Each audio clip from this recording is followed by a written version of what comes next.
بس انت هو انا عايزكم تركزوا كويس، الماتش ده مهم جدا جدا، والبطوله دي احنا لازم ناخدها على الاقل عشان نلعب الزمالك في السوبر وناخد بطوله تاني. انا عايزكم تركزوا كويس، هنحط خطه دلوقتي. اول حاجه، خد انت واد الفلوس دي. ايه ده؟ الله، خد ياه.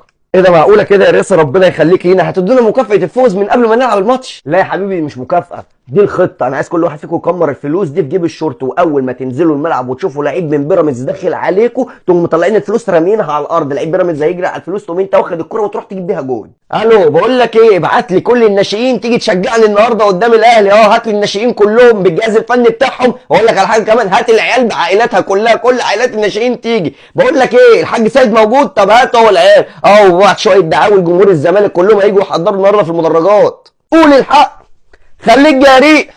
نادي بيراميدز احسن فريق، اكسبوهم والنبي، اكسبوهم والنبي، مش عايز اقابلهم في السوبر. سلام يا سلام يا سلام، ذا ماستر اوف سسبنس، هدف في الدقائق الاخيره عن طريق